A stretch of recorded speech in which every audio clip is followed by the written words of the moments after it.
Okay, this, you saw me doing the bandsaw cuts, and the first cut is just a straight, not a straight cut, but a normal cut on a bandsaw with it set at 90 degrees.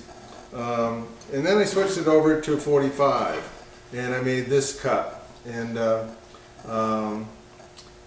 two things to remember that I want to talk about with that. One is, when you're cutting this, always cut the smallest piece first, because that gives you room, something to hang on to. If you cut, it's tempting to cut the outer ones first because it seems a little easier, but don't, because then you get down to here and you don't have a whole lot to hang on to when you're turning that. And I sit down, you might have noticed I was sitting down when I had it at 45, because you're a lot lower, and it just gives you a little better control. The other thing to remember is that when you're making a normal bandsaw cut on the outside, you know where the blade is. The blade is right where it enters, and of course it comes out right below where it enters.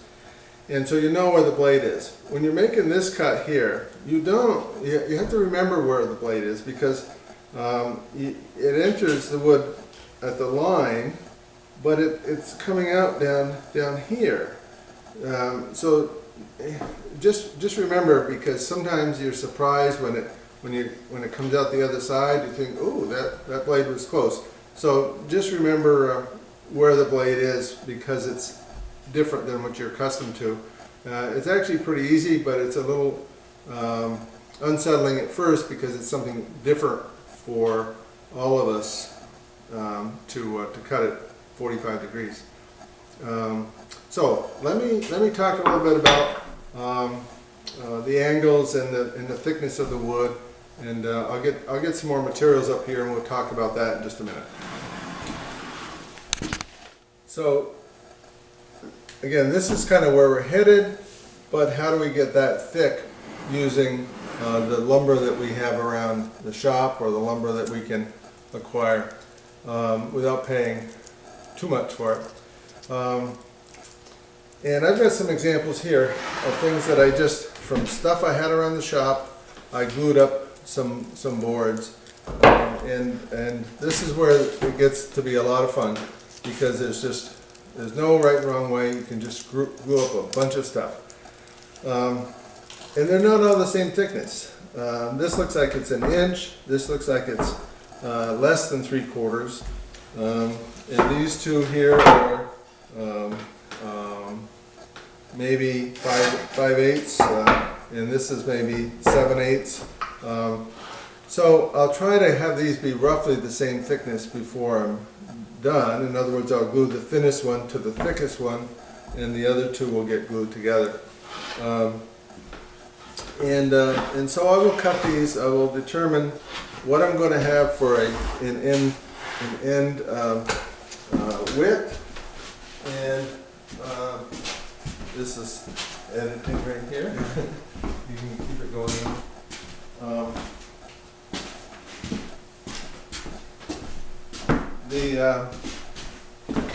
We're looking for what will be the end width, and it's probably going to be something like, now these two are about 6. This one's 6. This one's wider, so this one will end up getting cut down. But it looks like we're going to have 2 halves that are going to be 6 inches, so we're going to end up with 12-inch bowl. So these need to be cut into 12 inches. So I will cut this, I'll cut each of these to 12 inches, and then I will decide which ones I want to glue together, and I'll make 2 bowls out of all this, and they won't be the same, because I will glue them. I might do something as simple as turning this one around, or maybe I'll mix and match. So I'll cut out to 12 inches, 12 inches these, and then I'll have 4 that I will decide how they go together, and the other 4 boards I will decide how they go together, but they won't be the same. I don't know if I've ever made 2 the same. Unless requested by someone who sees one they like it, and I'll try to duplicate it. But that's not always easy either, to duplicate it exactly.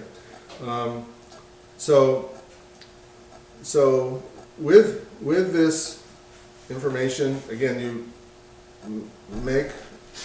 glue these up such that they're like this, and then you don't, again, the thickness when you glue these together, they're going to be roughly 2 inches. They don't have to be exactly 2 inches. They don't have to be exactly the same. When you get them glued up, you make sure they're pretty true, and then you can do your bandsaw cutting. And after you've done your bandsaw cutting, again, you're going to get several rings, several half rings. Then you have to clean those up get the fuzzies off. You glue the half rings together. They're now about 2 inches. You glue those together, and now you have to send them to a drum sander. I always do it. I don't know how you can do it otherwise. When they're glued together, you've got the rings. In this case, you'll have 3 rings. Put those through the drum sander and get them all cleaned up. Each individual ring has to be cleaned up and totally smooth, but the 3 rings don't have to be exactly the same thickness. Each has to be clean, and then you can glue them together and glue a block on the very bottom. Down here you can glue a block, or sometimes if you feel you don't need the thickness, you can, with a Forstner bit, you can make a recess to mount it on your lathe. I do that sometimes when I'm this thick, and I know that I can get away with a recess with a Forstner bit. So let me again show you where we're headed. Get one more piece of material.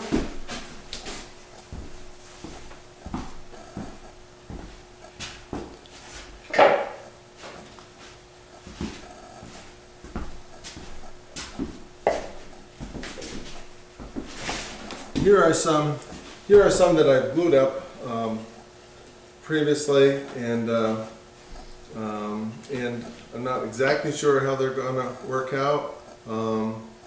Sometimes when I get these two, for example, again, cut them to 12 inches, glue these together, and do the bandsaw. No, glue them together, and then I might put another strip down the middle like this. Before I do the bandsaw cutting, and that just adds some interest. But no, I guess I've done it on both of these, but not necessary. In this case, I did it on one of the boards, but not on the other. Sometimes in this case, I could have done the Forstner bit here, although you get the little tip of the Forstner bit that goes a little deeper, because you want that to be 3/8 or so, and then the tip goes down another 1/8 plus, so you're eating into more material. So I put this on a cold jaw, just like this, and with a ring around it. I always use a donut on a cold jaw. Let me show you what I mean by that. And then I'll go get that, and then and then I turned a tenon here to go on my lathe. But let me go get that cold jaw and I'll show you what I mean. So you could do this with a vacuum chuck, or maybe even just a friction joint. But I use a cold jaw. I put it in here. Bring these in. This is just something I got at Penn State. This chuck came from Penn State. Not terribly expensive. Had these jaws with it, and I come in with those, and so I made the wooden part.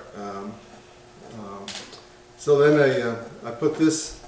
I call this a donut. We've seen these before, maybe. And with bolts, I go through here to here.